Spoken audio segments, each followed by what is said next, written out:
Buenas tardes, bienvenidos a una nueva puesta al día de la Sociedad Canaria de Pediatría de Las Palmas, en esta ocasión con el tema la importancia de la vacunación, puntos de reflexión. Agradecer a los dos excelentes ponentes que nos acompañarán en la tarde de hoy, los doctores Xavier Montes de Oca Melián y don Rubén García Sánchez por aceptar nuestra invitación y que serán presentados y realizará la moderación el doctor Manuel Greza Muñoz, conocido por todos nosotros, neonatólogo del Servicio de Neonatología del Hospital Materno Infantil de Las Palmas y vicepresidente de la Sociedad Canaria de Pediatría de Las Palmas. Agradecer a todos ustedes vuestra presencia y muy especialmente GSK, su importante colaboración y si el patrocinio que ha tenido para hacer realidad esta puesta al día de la SOCAM PDLP y muy especialmente a los compañeros Blanca Montesinos y Andrés Daza. Muchísimas gracias. Les dejo con el doctor Manuel Gresa. Bien, buenas tardes a todos y yo también deseo daros la bienvenida a esta nueva puesta al día de la Sociedad Canaria de Pediatría de Las Palmas. Me vais a permitir también que comparta los agradecimientos, en primer lugar, al doctor Luis Peña por la amable invitación que ha tenido para que sea yo quien modere esta mesa virtual. Lógicamente al laboratorio GSK y en especial, como comentaba Luis, a Blanca Montesinos y a Andrés, sin cuya colaboración realmente no hubiera sido posible.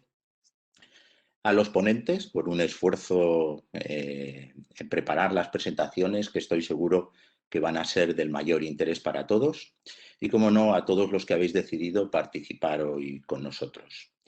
La puesta al día lleva el título, como ya se ha comentado, de la importancia de la vacunación, puntos de reflexión, y para ella contamos con la presencia de dos profesionales magníficos. En primer lugar, el doctor Avián Montes de Oca Melián, que nos hablará de calendarios vacunales al día en el niño sano, en el enfermo crónico y en el conviviente. Para los que no lo conozcan, el doctor Avián es pediatra de atención primaria del Centro de Salud de Guanarteme, en Las Palmas de Gran Canaria, aunque en la actualidad se encuentra trabajando en el equipo de intervención para COVID-19 de la Gerencia de Gran Canaria. Es experto universitario en vacunas por la Universidad Complutense de Madrid, miembro del Comité Asesor de Vacunas de la Asociación Española de Pediatría y vicepresidente de la Sociedad Canaria de Pediatría Extrahospitalaria. Posteriormente intervendrá el doctor Rubén García Sánchez y nos hablará de la vacunación frente a rotavirus de los recién nacidos prematuros. Es miembro de la unidad neonatal del Hospital Universitario de Salamanca, responsable de la consulta de infectología neonatal y es miembro activo de distintas redes de investigación en este campo. Es también uno de los autores del documento Rotaprem, que, como muchos de vosotros conoceréis, es un documento publicado en Anales de Pediatría en el año 2019 y en el que se establecen una serie de recomendaciones acerca de la vacunación del rotavirus en el prematuro que fueron avaladas tanto por la Sociedad Española de Neonatología como por el Comité Asesor de Vacunas de la Asociación Española de Pediatría. Bien, la duración estimada es de aproximadamente 1 hora y cuarto. Tras estos minutos de presentación, el tiempo que dispondrán los ponentes será de 25 minutos aproximadamente y dejaremos para el final unos 15 minutos en los que se podrá establecer un pequeño debate y formular preguntas. Yo os animo a que os mostréis activos. Tenéis la posibilidad de preguntar cuantas cuestiones sean de vuestro interés en el chat que se ha habilitado, como suele ser habitual, y espero de verdad que sea una jornada interesante y fructífera para todos. Pues bien, ya sin más preámbulos, paso a dar la palabra al doctor Montes de Oca. Avián, cuando quieras. Bueno, gracias de nuevo a la Sociedad Canaria de Pediatría de Las Palmas, especialmente a Luis Peña y a Manolo Greza por esta amable invitación. Y bueno, el tema que nos va a ocupar en el día de hoy tiene que ver con con las coberturas vacunales. Este es mi potencial conflicto de intereses y bueno, les resumo que no tengo ningún tipo de relación, ni recibo honorarios, ni pagos de ningún tipo directo por parte de de la industria. Y desde luego no hay ningún conflicto de interés de tipo económico con esta charla que les voy a presentar. Y bueno, lo que les decía es que íbamos a hablar de las coberturas vacunales. Y es que yo soy un firme creyente de esta frase, de que las vacunas representan uno de los mayores descubrimientos de la historia de la humanidad. Entiéndanme, no es algo exagerado, porque quizás todos no pasarían de la afirmación de que es un gran hito de la medicina, pero yo lo suelo ampliar a esto porque es que las vacunas por sí mismas han conseguido aumentar la esperanza de vida del ser humano. Y esto es uno de los grandes logros, sin duda, de la humanidad. Este es el calendario de la Asociación Española de Pediatría para 2021. Este es el calendario para 2021 de la Asociación Española de Pediatría. Hemos cambiado un poco el diseño y los colores para actualizarnos un poco. Y bueno, este es el calendario que entendemos desde el comité que es el ideal para todos los niños y adolescentes de nuestro país. Luis me hizo prometer que iba a hablar de la pandemia y esta es la única diapositiva que tengo al respecto. Pero es que resulta que es la misma pandemia, la COVID-19, la que nos invita a hacer una reflexión, aprovechando el título de la jornada, hacer una reflexión sobre cómo ha impactado la COVID-19 en todos los aspectos de nuestra vida, ¿no? Y desde luego también en las coberturas vacunales. En las comunidades donde se ha estudiado ya desde muy pronto, desde marzo, abril del año pasado, ya hubo un impacto muy importante en las coberturas de vacunación. Y aquí les proporciono datos de la Comunidad de Madrid, la Comunidad Valenciana, que están incluidos en una noticia hecha por nuestro compañero Ángel Hernández y que pueden consultar en nuestra web.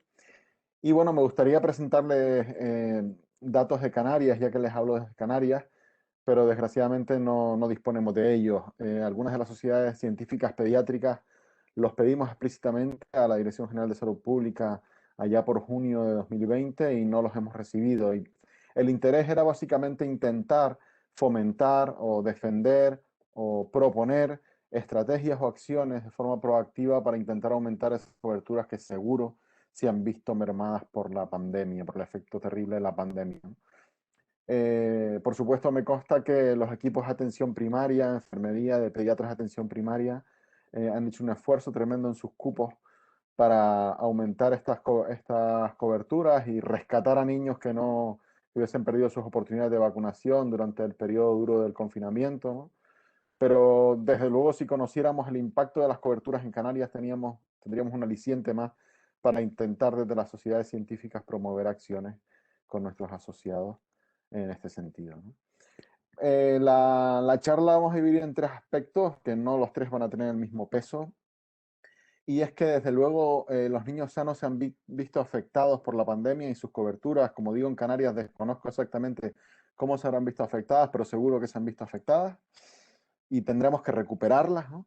Pero es que en los otros dos apartados, en los niños y niñas con enfermedades crónicas o inmunosuprimidos, o en los convivientes de estos niños y niñas con enfermedades crónicas o inmunosuprimidos, ya partimos de una cobertura muy baja que entre todos tenemos que hacer el esfuerzo de aumentar, tanto los pediatras de atención primaria como los pediatras hospitalarios. Y mi intención aquí es remover algunas conciencias y dar el toque de atención de que sea donde sea que veamos a uno de estos pacientes, tenemos que pensar cuál es su calendario vacunal y si lo tiene al día, intentar promover para que esto sea así, se actualice y consiga una protección vacunal óptima.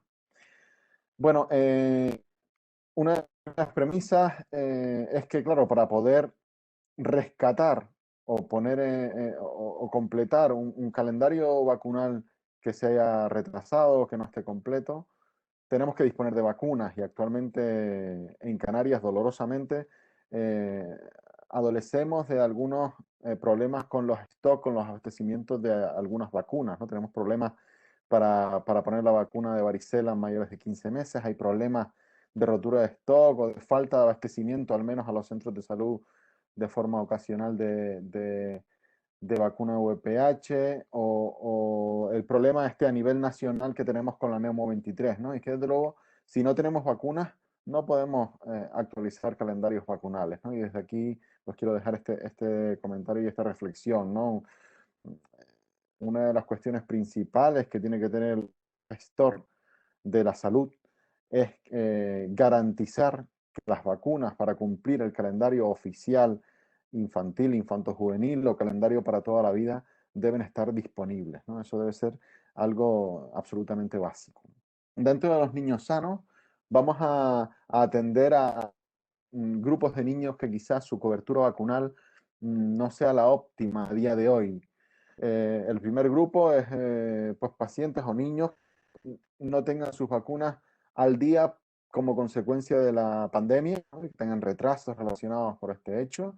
Un segundo grupo los tendremos entre dejan todo para el final, o los olvidadizos, o los negligentes, o los, como llamo yo, miedovacunas, que son aquellas personas que tienen desconfianza hacia las vacunas o múltiples dudas, y que han visto que ahora las vacunas pueden ser la única salvación para una enfermedad, con el claro ejemplo del nuevo coronavirus, pues quieren recuperar los calendarios de sus hijos en una reflexión totalmente acertada, a mi entender. Y un tercer grupo que representa también aquellas personas, aquellos niños, aquellos adolescentes que no tienen al día su calendario vacunal por otras cuestiones, porque provienen de otros países o porque provienen de otras comunidades. Como ustedes saben, en Canarias este último año hemos sufrido, unido a la pandemia, un terrible drama que es el drama de la migración, y eso hace que en islas como por ejemplo Gran Canaria, pues tengamos cerca de 1.800 menores no acompañados llegados en patera, ¿no? Y esto, entre todo lo que implica el drama de la migración, también pues es de destacar que van a ser personas que tendremos que garantizarles su cobertura vacunal, ¿no? Por el bien individual y por el bien común. En cuanto a los niños sanos, recordarles solo algunos aspectos básicos, pero que a mí me parecen muy prácticos, ¿no? Y esto lo suelo extraer de las preguntas que nos hacen al comité, de la mayor parte de las preguntas que nos hacen en nuestra web. Y bueno, lo primero es que cuando tenemos delante un calendario vacunal, incluso los niños vacunados aquí en España, tenemos que fijarnos si esas vacunas están correctamente registradas, y aceptaremos a aquellos que vienen de otros países si podemos entender las vacunas que se le han puesto, y si vemos que el registro es oficial, porque tenga firmas o porque tenga sellos oficiales, y desde luego que esté bien registrada una fecha que podamos reconocer, ¿no? Estas dosis las aceptaremos como válidas y no tendremos que empezar de cero el calendario. Otro aspecto básico que tenemos que ver es que se cumplan la mínima administración de las vacunas, y otro muy importante, los intervalos mínimos entre dosis. Este es uno de los aspectos más importantes para garantizar la protección conferida por las vacunas a largo plazo. Hay que recordar que diferentes pautas, que diferentes intervalos mínimos. Por ejemplo, ustedes recordarán la pauta antigua de la hexavalente, cuando poníamos 2, 4, 6, 18 meses. El intervalo mínimo entre las primeras dosis es de 4 semanas, y en la pauta actual de 2+1, que hacemos 2, 4, 11, el intervalo mínimo entre las dos primeras dosis es sí o sí de 8 semanas, ¿no? Pues distintas pautas implican distintos intervalos mínimos. También tenemos que tener en cuenta que algunos niños, por cuestiones, pues por ejemplo, se me ocurre un viaje internacional, o se me ocurre que se haya hecho una pauta de profilaxis post-exposición, han recibido vacunas antes de la edad mínima aceptada, como por ejemplo la hepatitis A o la triple vírica antes de los 12 meses. Esas vacunas, como ustedes saben, no deben contar, y tendríamos que iniciar o reiniciar la vacunación con estos preparados a partir del año de vida de nuestros pacientes, aunque hayan recibido alguna dosis antes de los 12 meses, ¿no? El axioma que conocemos todos es dosis puesta, dosis que cuenta. Claro, siempre que esté bien administrada, y que cumpla con los requisitos que hemos comentado anteriormente. Al corregir algunos calendarios, también esto está muy preguntado en la web del comité, ¿no? Mucha gente pregunta por cómo corregir un calendario de meningo B, de Exero o de VPH, ¿no? Y aquí hay que decir que la primera dosis es la que manda, ¿no? Aunque yo le haya puesto una primera dosis a los 3 meses a un niño y después lo vaya a revacunar a los 2 años de vida, la que tengo que contar como inicio de pauta, y por tanto la que me va a definir el número de dosis que tenga que recibir, es cuándo recibió la primera dosis, ¿de acuerdo?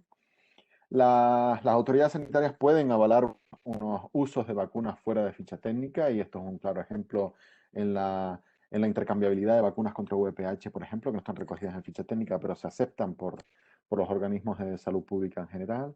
Otro aspecto básico es no perder oportunidades de vacunación, por favor, en cuanto tengamos la oportunidad y nos percatemos de que un niño no está correctamente vacunado, en ese momento tenemos que intentar revacunarlo y ponerle el máximo número de dosis posible en esa visita. Como decía antes, para poder recuperar calendarios vacunales tenemos que tener vacunas, ¿no? Y eso es un requisito indispensable. Y ahora mismo tenemos problemas en Canarias, por ejemplo, con los lactantitos de 3 meses que no han regularizado su tarjeta sanitaria a la hora de recibir Bexero, pues esos tienen problemas para iniciar la pauta de Bexero si no tienen tarjeta sanitaria disponible. O no hay varicela para mayores de 15 meses ahora mismo y esto está suponiendo un problema importante en nosotros de salud. Como les decía antes, rotura de stock ocasionalmente con la de VPH no navalente. Los problemas que tenemos con la neumocócica polisacárida 23 valente, que va a ser especialmente importante en los niños con enfermedades crónicas o inmunodeprimidos, como veremos ahora, o el catch-up de meningo tetra que se está haciendo a nivel de España en cada comunidad de una forma y que desde luego en Canarias lleva un retraso importante, lo cual en el programa de vacunación contra esa enfermedad pues no estamos logrando el objetivo que queríamos, que es vacunar rápido a los adolescentes que son el mayor reservorio del meningococo, ¿no? Todos estos temas de los cuales yo les voy a hablar de forma muy somera, los tienen ampliamente recogidos y actualizados en nuestro manual de vacunas, ¿eh? Como saben, pueden consultar gratuitamente. Y este segundo, el capítulo número 12, ya les adelanto que en marzo será, ahora la próxima semana será actualizado y les puedo garantizar eso porque es que yo soy el autor. No, a la hora de recuperar los calendarios, mm, puede ser de mucha ayuda estas tablas. Y estoy seguro que especialmente los profesionales que más trabajan con vacunas, ¿no?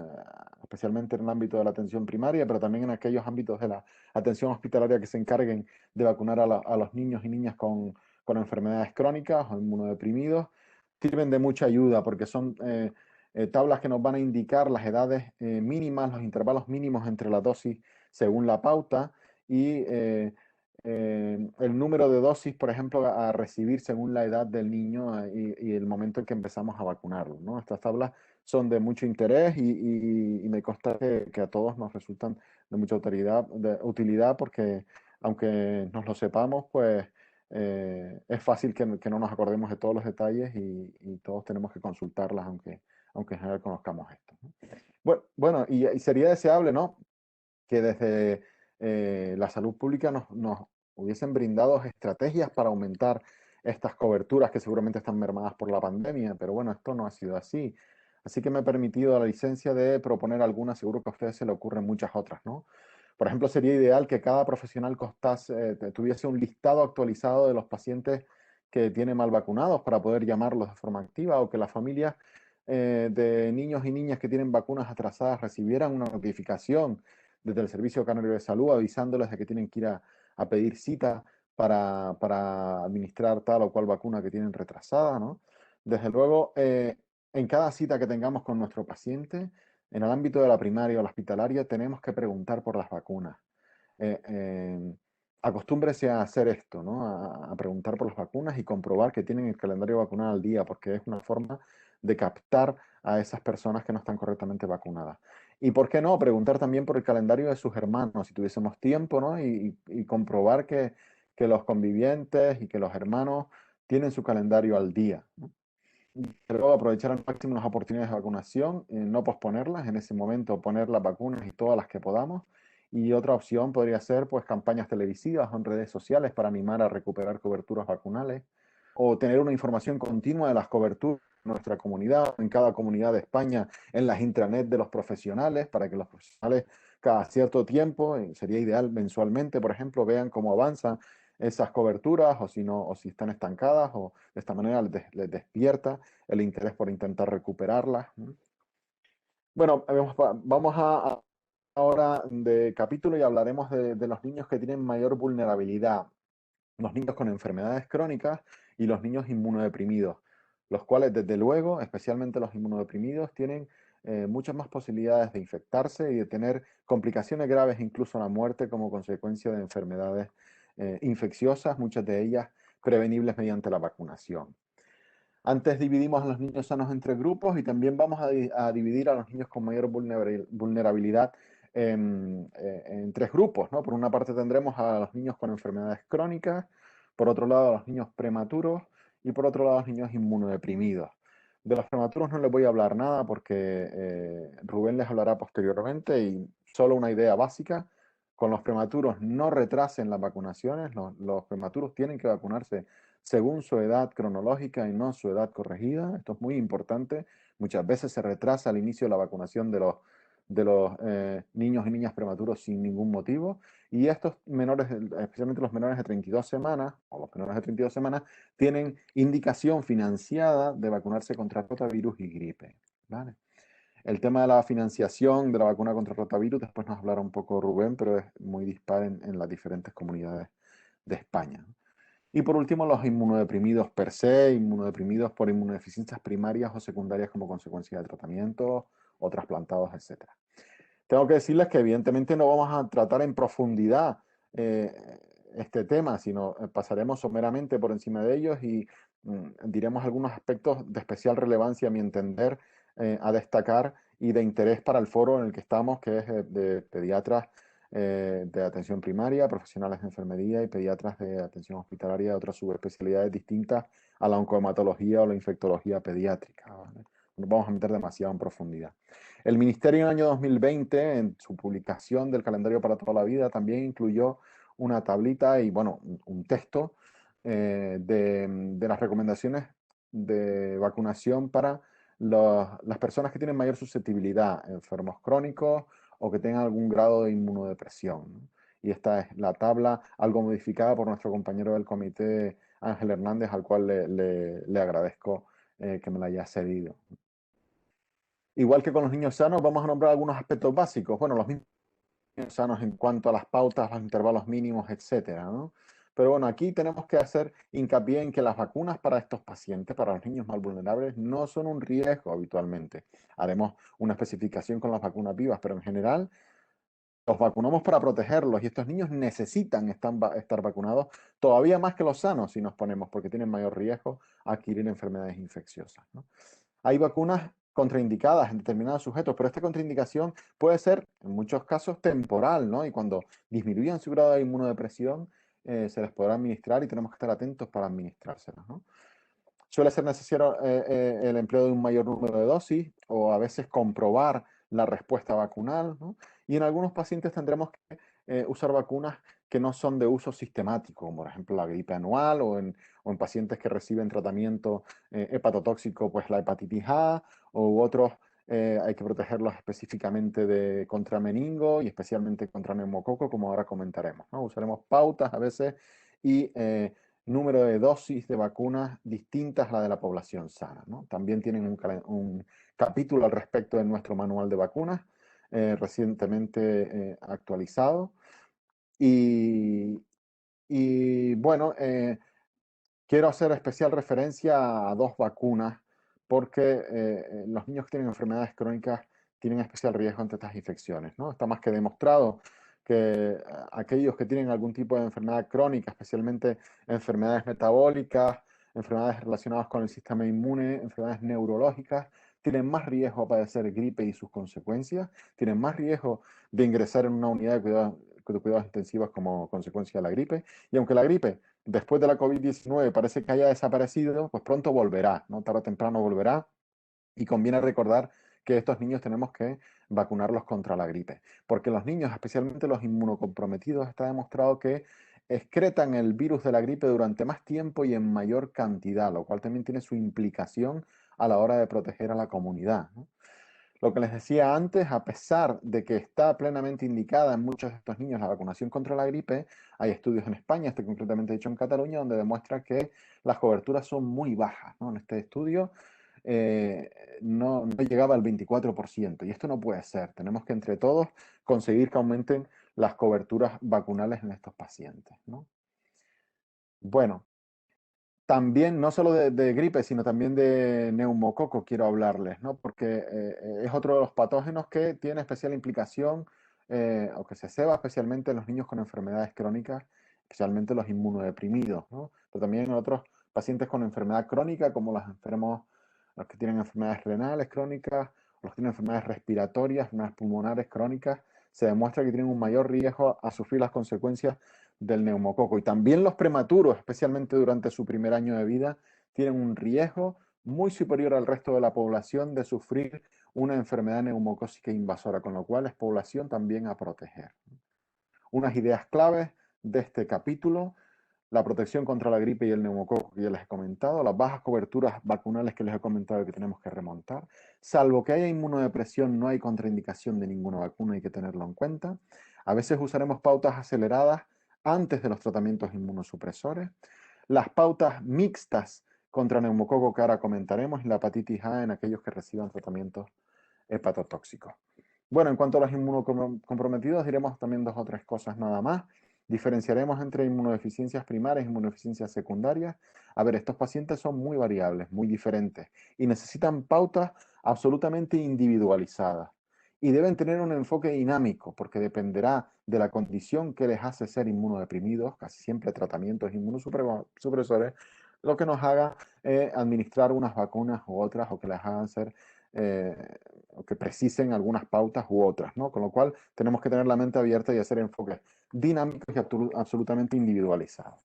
En cuanto a los aspectos básicos de esta población, diremos que las vacunas vivas en general van a estar contraindicadas durante la inmunosupresión de alto riesgo, de alto grado, perdón, y esto lo sabemos. Además, evitaremos el uso de vacunas vivas en las 4 semanas antes de iniciar un tratamiento inmunosupresor. Y si se trata de vacunas inactivadas, lo ideal también sería administrarlas al menos 4 semanas antes, pero el mínimo de tiempo que se aconseja son 2 semanas. O sea que antes de empezar el tratamiento inmunosupresor, antes de realizar un trasplante, lo ideal es que no se pongan vacunas vivas dentro de las 4 semanas antes y vacunas inactivadas no dentro de las 2 semanas antes. Hay que respetar esos tiempos para que no haya riesgos en el caso de las vacunas vivas y para que haya una protección óptima en caso de las vacunas inactivadas, ¿no? Y es que la respuesta vacunal va a estar mermada, por supuesto, por los tratamientos, ¿no? Porque los tratamientos, la quimioterapia y los tratamientos inmunosupresores se demuestran en múltiples estudios desde ya muy antiguos que influyen en la respuesta que tenemos más fácil de medir, que es la respuesta humoral, pero desde luego también en la respuesta celular. Con lo cual, si conseguimos vacunar a estos pacientes antes del inicio del tratamiento, conseguiremos mejores resultados. Anteriormente, la gráfica anterior era sobre sarampión y rubeola, pero también se observa, evidentemente, en la respuesta humoral a patógenos bacterianos como el neumococo, ¿no? Fíjense la comparación entre niños con leucemia que han recibido quimioterapia, si después de los 6 meses de recibir la quimioterapia les pedimos anticuerpos contra distintos serotipos de neumococo y lo comparamos con población sana, la gran diferencia que existe entre unos y otros, ¿no? Y esto es de perogrullo, ¿no? Si el tratamiento inmunosupresor evidentemente va a impactar sobre la calidad, la cantidad y la perdurabilidad de la defensa que generamos con la vacuna, ¿no? Bueno, tras la finalización del tratamiento, esto quiere decir que cuando finalicemos el tratamiento tenemos que revacunar, pero no tenemos que revacunar a todos por igual, ¿no? Desde luego, algo que tenemos que plantearnos es si se ha hecho un trasplante, si hablamos ahora de patología hematológica, un trasplante de progenitores hematopoyéticos, ¿no? Si se ha hecho un trasplante, pues ese niño tiene que empezar de cero el calendario independientemente de las vacunas que haya recibido antes. Si no se ha hecho un trasplante, hay que poner dosis extras. Si el niño al hacerse el trasplante, al iniciar el tratamiento inmunosupresor, tenía puesta correctamente su primo vacunación. Tendremos que esperar 6 meses para administrar como mínimo vacunas vivas y entre 3 y 6 meses para inactivadas. Esto es como mínimo. Ahora veremos que hay muchos casos que tendremos que esperar más. Concretamente en el caso de rituximab, anticuerpos anti-CD20 contra los linfocitos B, tenemos que esperar como mínimo 6 meses para administrar cualquier vacuna, ¿no? Debemos comprobar la respuesta vacunal en muchos de estos casos y esto va a ser importante para plantear la necesidad de revacunar o poner otras dosis posteriormente. Y los tratamientos con biológicos contraindican habitualmente las vacunas vivas. O sea que aquí, como dice Churchill, ¿no? Tengo 2 preguntas, ¿no? La primera es si se realizó trasplante de progenitores hematopoyéticos y la segunda es si se completó la primovacunación, ¿no? Dependiendo de estas 2 preguntas tendremos las pautas generales de actuación. Por cierto, no hagan este gesto en Inglaterra, háganlo siempre con la palma de la mano hacia adelante porque este puede resultar bastante ofensivo allí. Bueno, ya estamos terminando.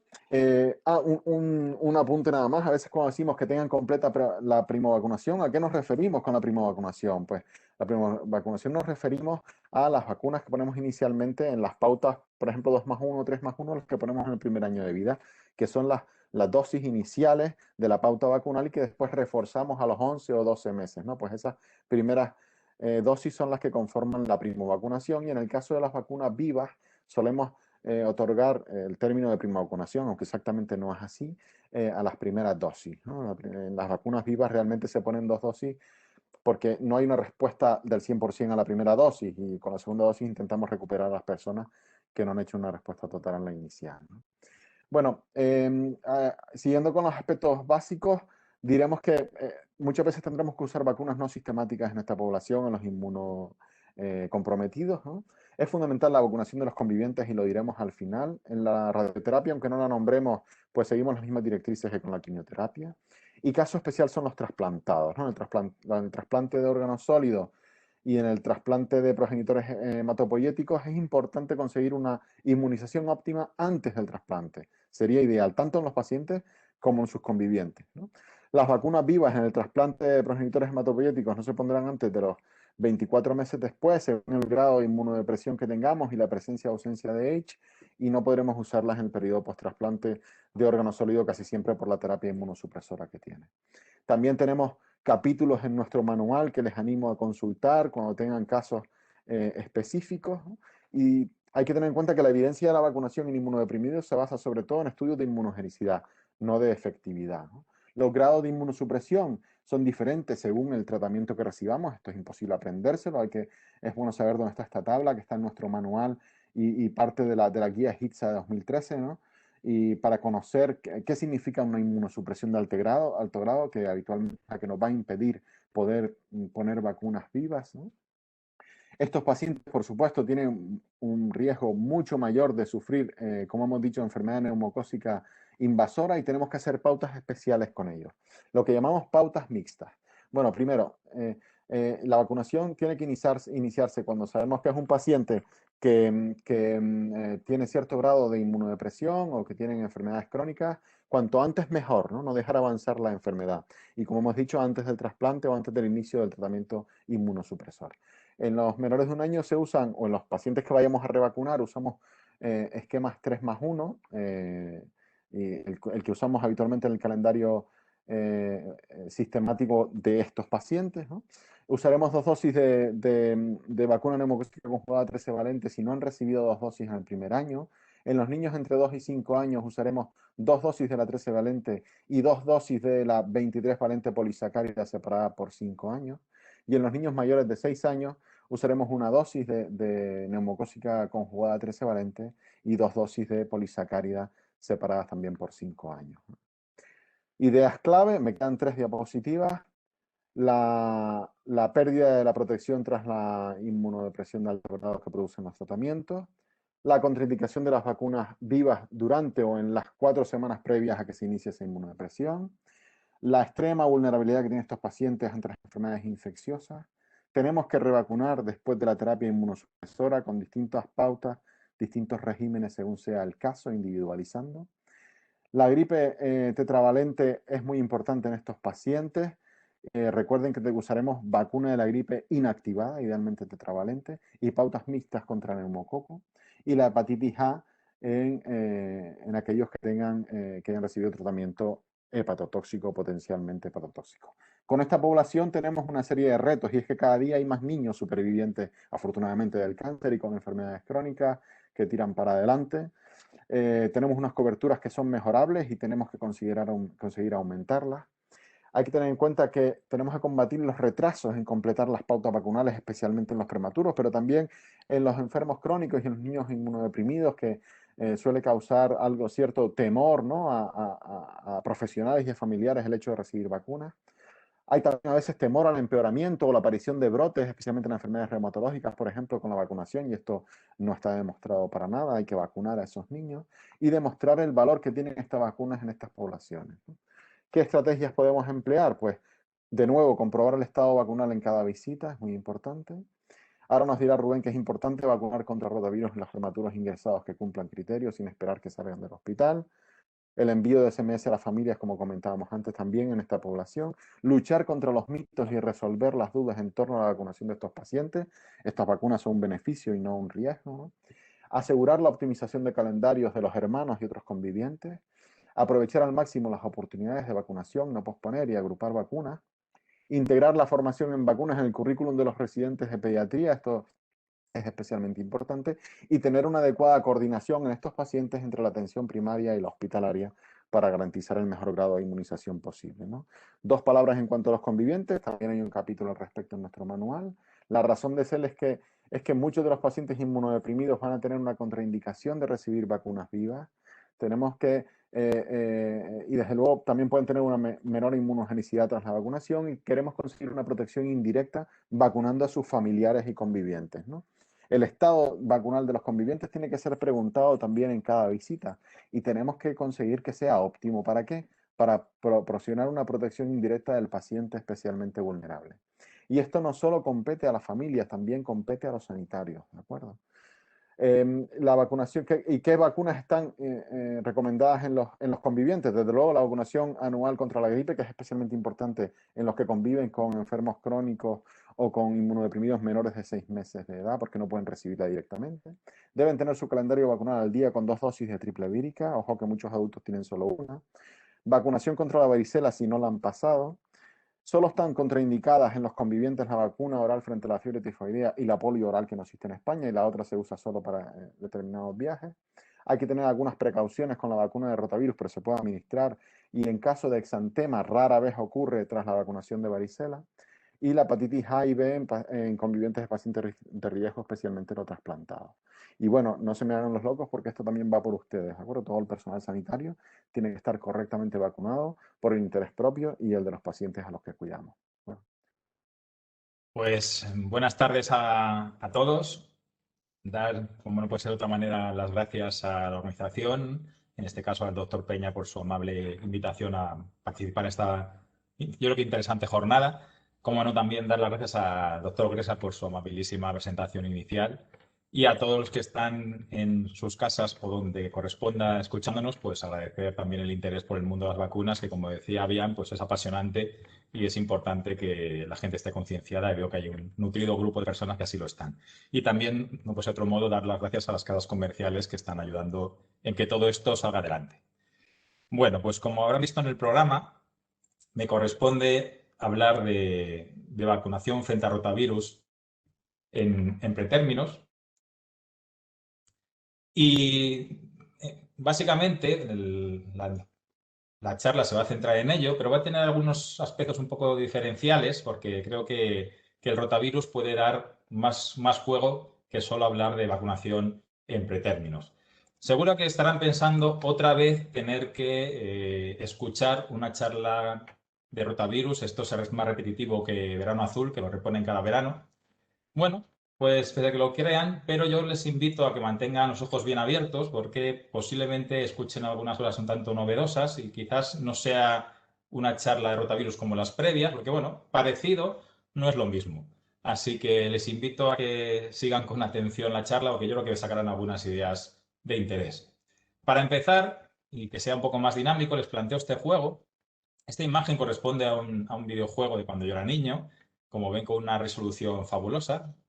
Cuesta diferenciar que es de baloncesto, y que la comparen con esta otra imagen de otro videojuego actual de baloncesto. Traten de buscar alguna diferencia entre las dos. Las pongo aquí comparativa, a ver si de ese modo les resulta más sencillo encontrar. Yo sé que es difícil encontrar alguna diferencia. Bueno, pues este ejemplo, que puede resultar llamativo, viene a ilustrar los avances que ha sufrido la neonatología en estas últimas 3-4 décadas, cuando las anteriores adjuntas de mi servicio, ya jubiladas la mayor parte de ellas, nos contaban los pacientes que sacaban adelante. Me parecía auténticas heroicidades que pudieran llevarlo a cabo. Este es un paciente de hace muy poquito en nuestra unidad, con todo el aparataje que tenemos ahora, que disponemos para poder llevar a cabo su atención, pero las infecciones siguen siendo un caballo de batalla importante, y ahí seguimos yendo un poquito por detrás, y las vacunas pueden ser, desde luego, una herramienta muy eficaz para prevenirlas. Y es que en el mundo de las infecciones, aunque haya unos senderos claramente marcados con los protocolos y las guías de actuación, siempre hay algunos pacientes que nos resultan más complicados, más complejos y que son un reto para los pediatras.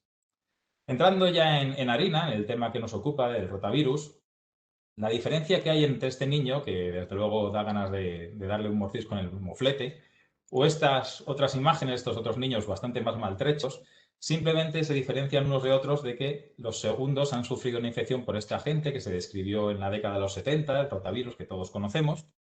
Y cuando tenemos una infección por rotavirus, debemos mantener una actitud como el sujeto que nos ocupa en la imagen. Pues yo creo que quizás no tenemos que tener una actitud tan tranquila como la que presenta él y tener una situación un tanto más de alarma porque no es una infección tan bondadosa como cabría esperar. Y es que simplemente dar unas pequeñas pinceladas, como sabemos es la causa más frecuente de gastroenteritis aguda en niños menores de 5 años. Además, la diarrea supone la segunda causa de muerte en esa franja de edad, sobre todo en países en vías de desarrollo. Y como sabemos, en la infección por rotavirus, el primer episodio se asocia con un cuadro de mayor gravedad. Pero es que además es muy contagioso y particularmente resistente a las medidas de desinfección locales, de tal modo que sobrevive mucho tiempo en el ambiente y en las superficies de contacto. Y un dato curioso es que con una muy baja dosis infectante, tan solo 10 partículas virales pueden desencadenar una infección grave por rotavirus. Y es que además no está exento de posibles complicaciones. Estas infecciones gastroenteríticas, en un 15-20% de los casos, se pueden complicar o bien de manera directa, mediante deshidratación, shock, incluso convulsiones, sino que además también se sabe en los últimos años que puede ser esta infección por rotavirus un desencadenante de alteraciones de tu inmunidad, de tal modo que podría ser un gatillo, y lo que veríamos en esta imagen clásica del iceberg, que sería la punta del iceberg, la gastroenteritis aguda, y luego en el sustrato podría ser el origen de convulsiones, celiaquía o diabetes mellitus, que en los países que tienen introducida la vacunación de manera sistemática se está empezando a ver una reducción de estas entidades. Ya aprovecho a decir, como pone en la imagen, que no lancemos bolsas de plástico al mar, que está muy mal hecho. Así que, por tanto, en cuanto a la clínica por rotavirus, quizás deberíamos echar la vista más a largo plazo y no ser tan resultadistas a corto. Esta gráfica me parece muy interesante, que habla de la estacionalidad en nuestro medio. Es un estudio del norte de Italia, de la región de Véneto, y lo que analizó es ver las hospitalizaciones por rotavirus en niños menores de 5 años y la temperatura de ese mes. Y como vemos, pues tiene una clara prevalencia en los meses de primavera y de invierno. Esta es la típica gráfica de Velázquez en la que vemos la distribución por grupos etarios, y la traigo aquí para resaltar, aunque sé que lo conocen, que como ven en la imagen, prácticamente un 80% de las infecciones por rotavirus se producen en los 2 primeros años. A partir del 6º o 7º año de vida, como ven, son muy, muy residuales y, por tanto, donde tenemos que hacer más hincapié, más énfasis es en una protección temprana, puesto que, como vemos, los lactantes son el foco principal de infección y además de las más graves. Y es que, como dice este otro gráfico, que representa el comportamiento del rotavirus humano salvaje, vemos que en los primeros episodios, que se pueden producir, como vemos en los primeros 2 años de vida, casi en un 100% de los lactantes, como ven en la gráfica, han tenido una primera infección y hasta un 80% han tenido dos infecciones por rotavirus en los primeros 2 años de vida, como les decía, pueden acompañarse de una infección moderada o grave. Y los siguientes episodios ya tienen mayor levedad, incluso cursar de manera sintomática, pero, insisto, lo prevalente de esta infección hasta el punto que, como ven, en los primeros 2 años de vida, una quinta infección por rotavirus puede llegar a tener hasta un 15% de nuestros lactantes. Por tanto, es muy, muy prevalente. Me considero una persona curiosa y me hizo por buscar en Internet todo aquello que a nivel mundial podemos hacer en un minuto solo. En Internet, ahora que estamos en la época de la tecnología, pues como vemos, en un minuto se pueden llegar a enviar 21 millones de mensajes de WhatsApp en el mundo, casi 70.000 horas completas visualizadas de Netflix, o, por ejemplo, casi 2,5 millones de búsquedas en Google. Todo eso en un minuto, que parece muy positivo. Bueno, pues lamentablemente en un minuto fallece un niño cada minuto en el mundo. Principalmente, más del 95% de los casos en países en vías de desarrollo, pero en Europa también siguen falleciendo algún niño al año por este agente. Y 450.000 fallecidos supondría que este maravilloso templo, que es el Metropolitano de mi equipo, pues se podría llenar casi 7 veces solo con víctimas infantiles por rotavirus al año. Así que, como ven, es una entidad no tan bondadosa como quizás pueda parecer. ¿Y qué ocurre en España? En España la mortalidad, afortunadamente, es absolutamente excepcional, pero sí decir que es muy prevalente, de tal modo que el 30% de la gastroenteritis que se produce en nuestro país, la gente desencadenante es el rotavirus, y de ellas una cuarta parte van a requerir hospitalización.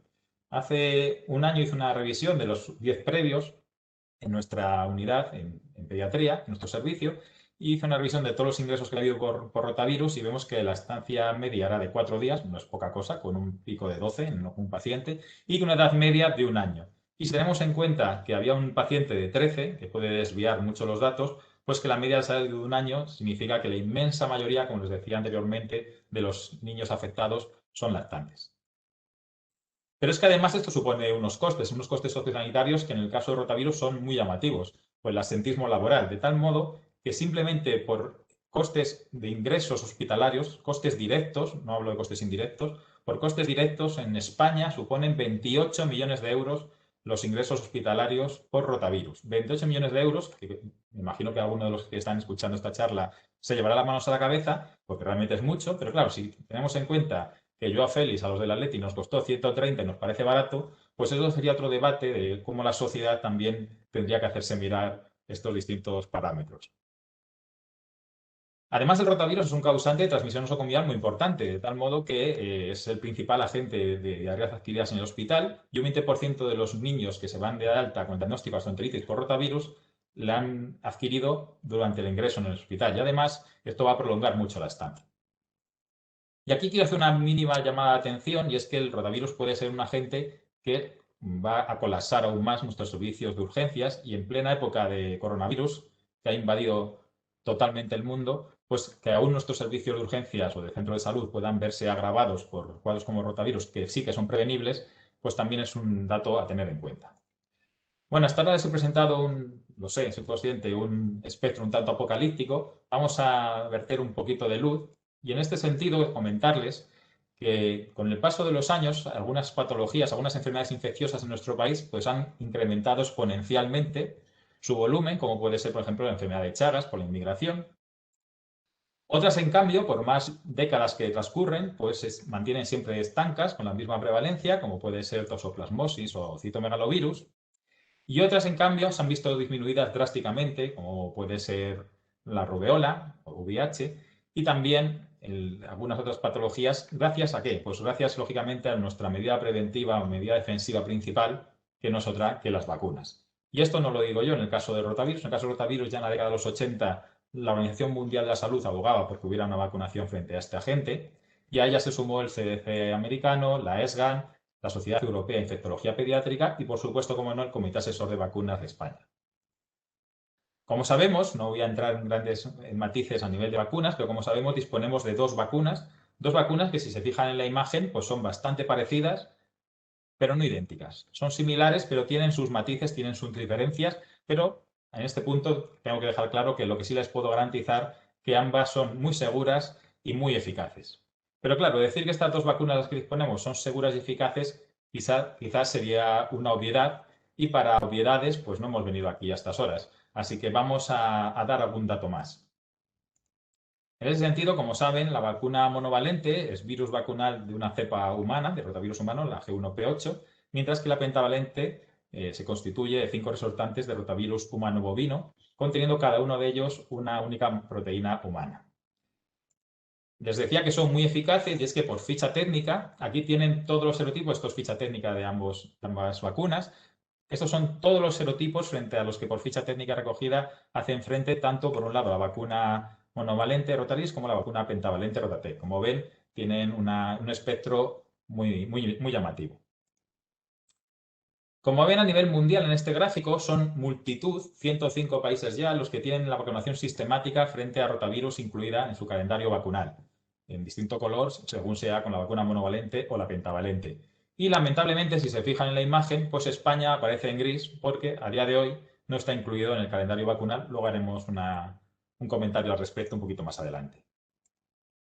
¿Y qué experiencia hay en la vida real? Porque les he dicho que son eficaces y seguras, pero ¿qué experiencia hay? Pues ojo, porque que sepan, por ejemplo, en este caso del Reino Unido, que la tiene incluida en el calendario, en el Reino Unido, desde que empezó a utilizarse, si se fijan en el gráfico, cayeron drásticamente las notificaciones semanales por laboratorio de aislamientos por rotavirus. Y esta gráfica es superponible a lo que ocurre en Bélgica, en Norteamérica, etc. Por no cansarles con más datos, simplemente a nivel general decir que la hospitalización, como ven, a nivel mundial en todas las latitudes ha disminuido por encima del 90% desde que se incluyó la vacunación. Y otro dato más que habla a favor de la vacuna es este trabajo español del grupo de Martínón Torres, en el que analizaron qué había ocurrido con la vacunación cuando se implementó y qué ocurrió durante el periodo de tiempo en el que, como saben, por un problema que surgió, se retiró la vacuna. Pues como ven, durante el periodo previo a la vacunación, el gráfico, como ven, era muy notorio y se produjo un descenso importantísimo en el periodo de entre 2008 y 2010 con la inclusión de la vacuna. Y como digo, lamentando ese periodo en el que no se dispuso de las mismas, pues se vio un incremento nuevamente en el periodo de 2010-2011 en las infecciones por rotavirus.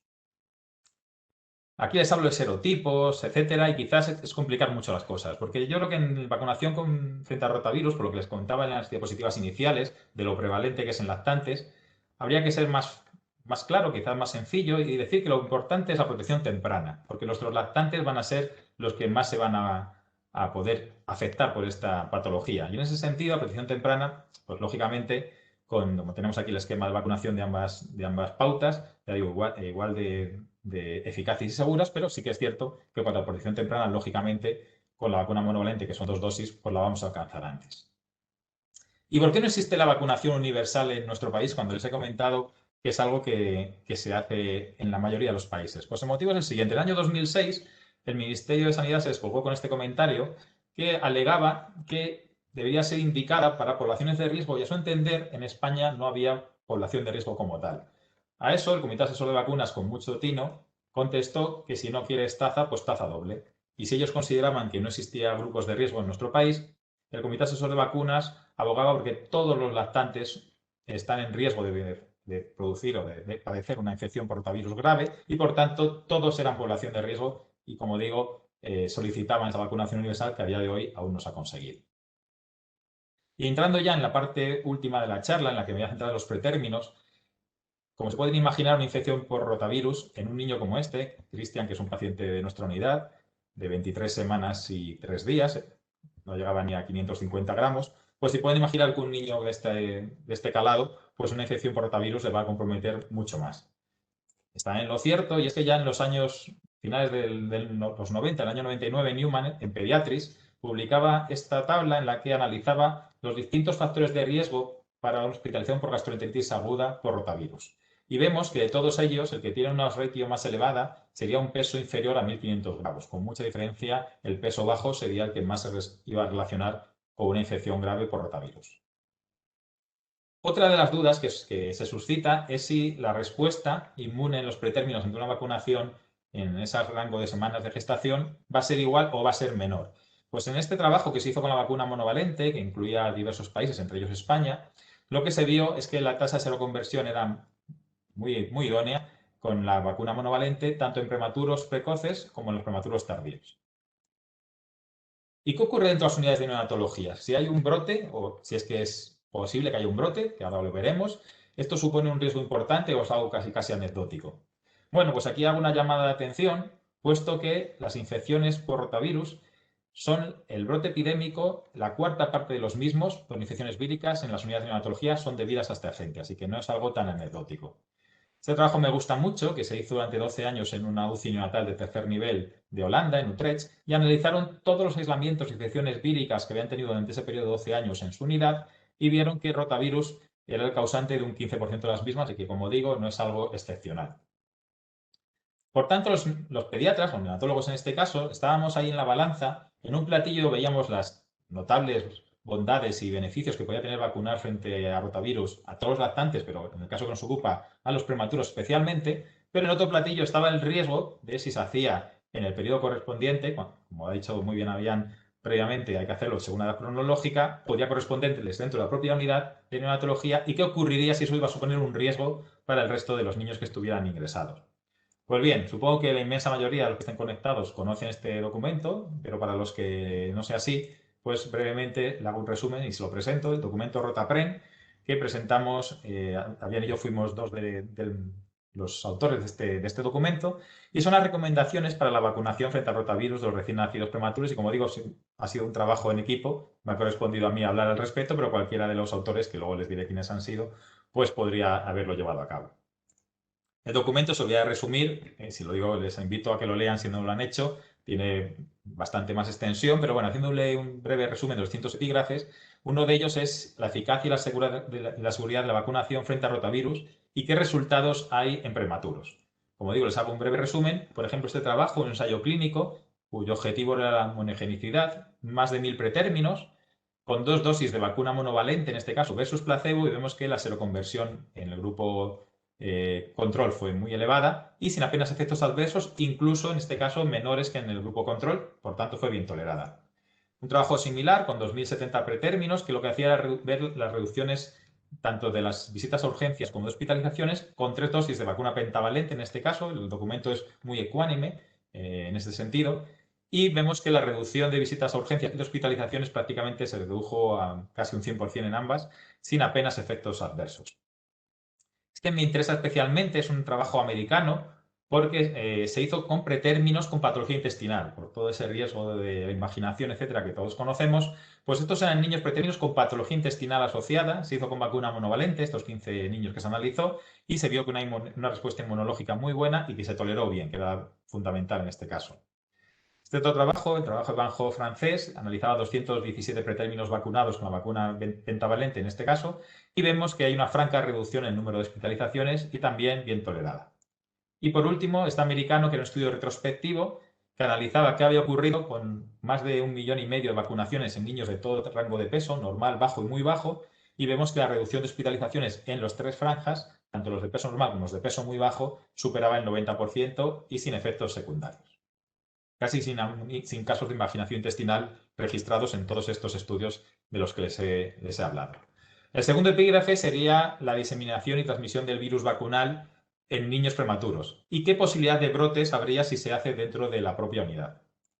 Pues bien, les presento estos resultados. Por un lado, el estudio en 2 UCI de tercer nivel de Canadá analizaron a 102 niños vacunados.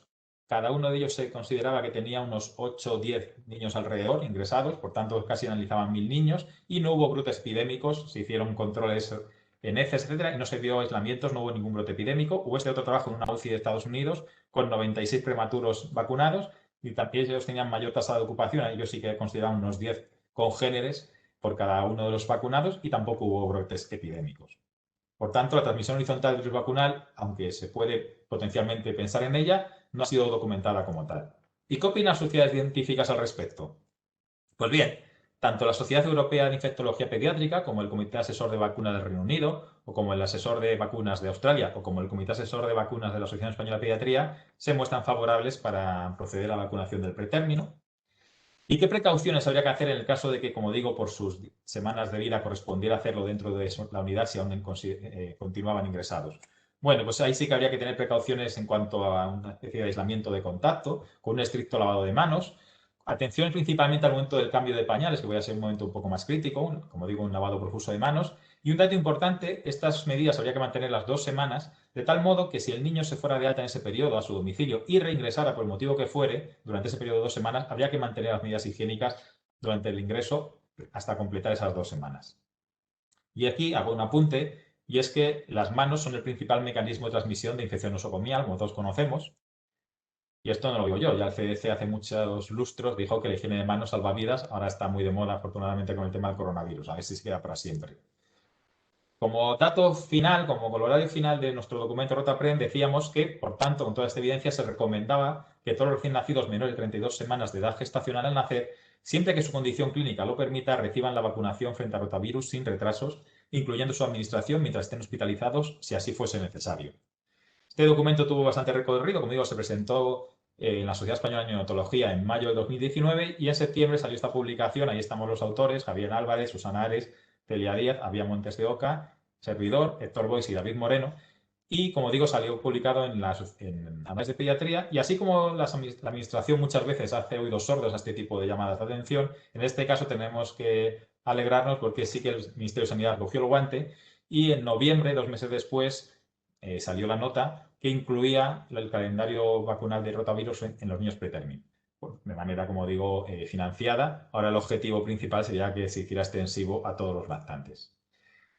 Como puntos clave de la charla, decir que la infección por rotavirus es muy frecuente y potencialmente grave.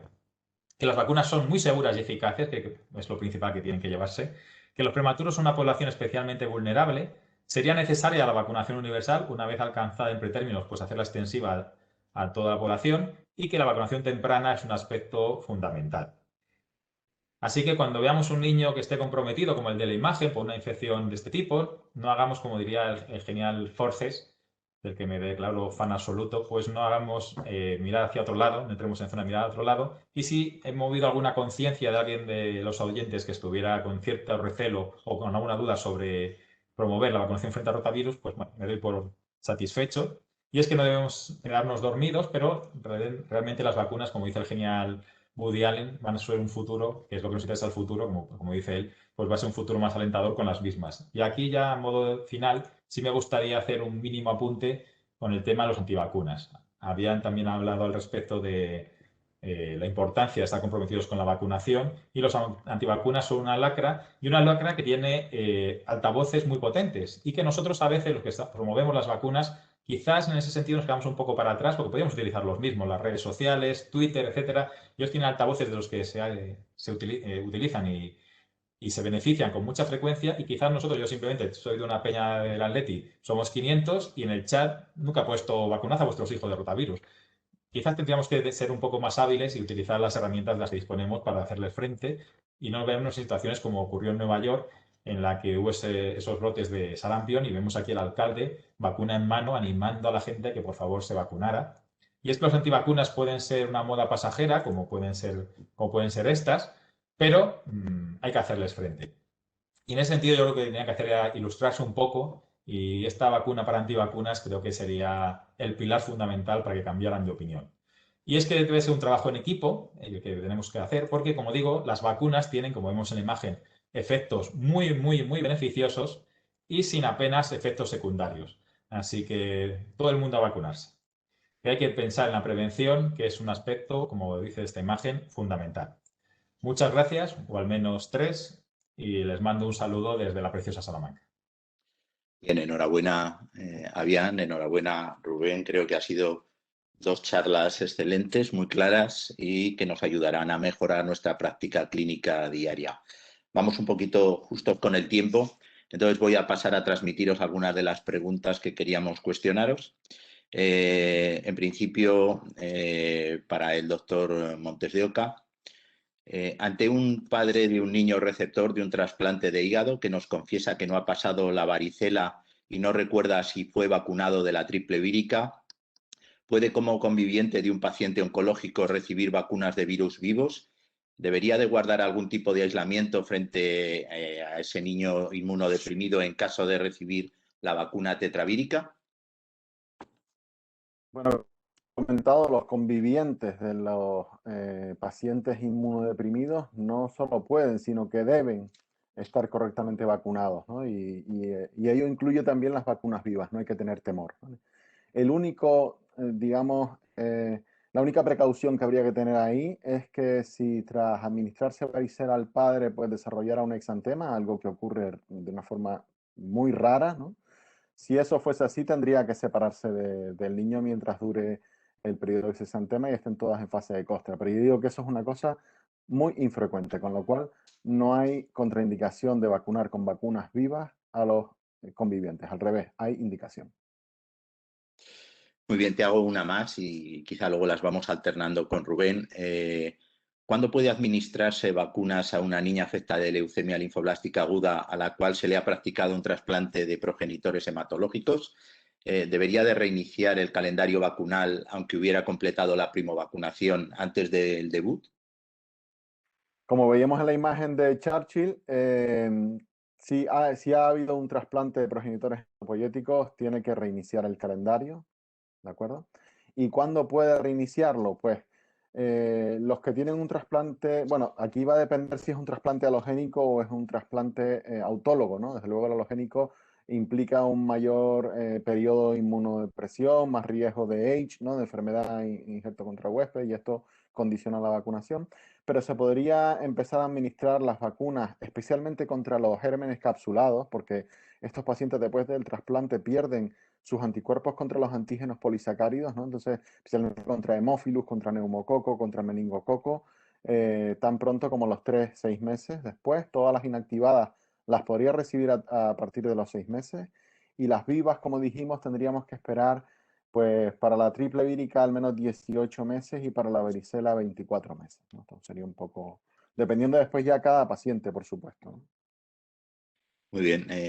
Para Rubén, ¿qué hacemos con los prematuros que tienen antecedente de enterocolitis necrocitante? ¿Se podría vacunar con normalidad? Pues esa es una muy buena pregunta. En el documento sí lo reflejamos. Sí se pueden vacunar, siempre y cuando el proceso agudo se haya corregido, por supuesto. Ya hemos dicho que todos aquellos que se vacunen en toda la unidad tienen que estar en las condiciones óptimas para recibir la vacuna, pero si el niño el proceso de enterocolitis lo ha superado, no sería una cortapisa para poderle vacunar frente a rotavirus. Nos plantean también, Rubén, en qué punto se encuentra ahora la vacunación de los prematuros, ya recogida por el Ministerio de Sanidad tras la presentación del documento Rotaprem, pero que parece que está parada actualmente en determinadas áreas. En una parte has contestado, pero no sé si quisieras aclarar algo más. Sí, eso ha sido un problema porque, como en todo, pues la pandemia se nos echó encima. Nosotros lo que hablamos en el grupo de Rotapren era transmitir este mensaje a las distintas consejerías. Yo me reuní con la Consejería de Castilla y León, gustó lo que le presentamos. De hecho, el Ministerio luego se hizo partícipe del tema y así lo aprobó. El problema es, como digo, que la pandemia pues, ha parado todos los trámites. Por ejemplo, actualmente hay algunas comunidades como la nuestra, Castilla y León, Madrid, Canarias, si no recuerdo mal, y Baleares, que no tienen a día de hoy habilitado. Castilla y León me consta que está empezando ya otra vez a reactivar. Seguro que cuando la situación sanitaria general mejore, se retomarán estas comunidades autónomas, cuanto antes mejor. Y lo que digo, ha sido conversaciones con las consejerías, cada uno de la que nos correspondía, lo que lo he ido activando. Eh, Contar algo, Manolo. sí, sí, Mira, por supuesto, claro que sí. aprovecho para decirles que hace unas semanas lancé una encuesta en la red de Pediapé, que igual no sé si la conocen. Pediapé es una red de estas iris de profesionales donde hay 1000 y pico pediatras de atención primaria. Y entonces lancé una encuesta para conocer en qué grado se había iniciado la vacunación de prematuros en las distintas zonas de España. Solo 8 comunidades la tienen plenamente instaurada, solo 8 comunidades, ¿eh? En otras, como tú dices, ya están empezando a verse ahí tímidos avances, ¿no? En otros, pues, la primera dosis se administra en algunos hospitales y después el resto de la pauta, pues, no se les financia y tienen que financiar a los padres, pero a pesar de ser de estar aprobado a finales de 2019, ¿no? Solo 8 comunidades a día de hoy en España la tienen en pleno funcionamiento. Muy bien, aprovecho entonces para hacerte otra pregunta. Ante un niño procedente de Marruecos que ha recibido vacuna de hepatitis B al nacimiento y luego hexavalente a los 2, 3 y 4 meses, ¿podríamos considerarlo correctamente vacunado de hepatitis B al haberse administrado 4 dosis de la vacuna contra esta enfermedad? Bueno, este es un claro ejemplo cómo tenemos que valorar incluso los pacientes correctamente vacunados según calendarios de otros países. Este paciente está correctamente vacunado según el calendario de Marruecos, pero para nosotros no lo consideraríamos correctamente vacunado. Aunque tenga 4 dosis de hepatitis B, hay una premisa que ha de cumplir, que es que la última dosis debe ponerse con 6 meses o más de vida. Y esta no la cumple este paciente, con lo cual habría que ponerle una dosis más de hepatitis B o de hexavalente. Muy bien, gracias, Adrián. ¿Hay, Rubén, alguna pregunta más para ti? ¿Qué pasaría con esos recién nacidos prematuros menores de 25 semanas de edad gestacional y que por lo tanto quedarían fuera de las recomendaciones en ficha técnica? Esa es la gran pregunta. Esa es la gran pregunta. A día de hoy, como sabemos, son casos bastante excepcionales, pero bueno, los hay. A día de hoy lo que se está haciendo es, primero, ver el criterio del sanitario, que considere la necesidad de administrársela, consensuado con la familia y, lógicamente, también consensuado con la Dirección Regional de Sanidad. Se habla con Salud Pública también para comentar los casos hasta donde yo conozco. En Castilla y León ya digo que no hemos empezado la vacunación, pero, por ejemplo, Galicia, que sí lo hace, sigue esa sistemática. Muy bien, y nos piden también si pudieras detallar un poco el concepto de estabilidad clínica del prematuro requerido para la vacunación, porque hay situaciones en que puede suponer una duda de si realmente un niño, por ejemplo, que está con unas gafas nasales, precisando un poquito de oxígeno, con CPAP, puede ser un candidato o deberíamos de esperar No sé tu opinión. En el documento lo que se recoge, que consideramos toxicidad clínica que no esté con respirador, que gafas nasales sí podría tener, pero que no esté con un respirador, que no esté haciendo pausas de apneas importantes, que no esté con una sepsis en ese momento, que no esté con drogas inotrópicas. O sea, un niño estable ya de los que llamamos un poco coloquialmente en la neonatología de engorde. Muy bien, pues vamos sobre el tiempo. No sé si queréis añadir algún comentario final.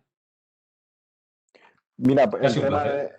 de esto que comentabas de los menores de 25 semanas que hacer, ¿no? Yo creo que cuando tenemos virus por ahí pululando que no tenemos controlados, como por ejemplo el rotavirus, tenemos que pensar qué le podría ocurrir a ese niño si adquiere un virus natural, ¿no? O sea, nosotros le administraríamos un virus atenuado y esto no hay que olvidarlo nunca. Y yo a veces en ese sentido, muchas veces pues abogaría, como ha dicho Rubén, ¿no? De intentar vacunar a ese niño porque desde luego tendrá menos riesgo con la vacuna que con la infección natural, ¿no? No sé qué opinas tú, Rubén.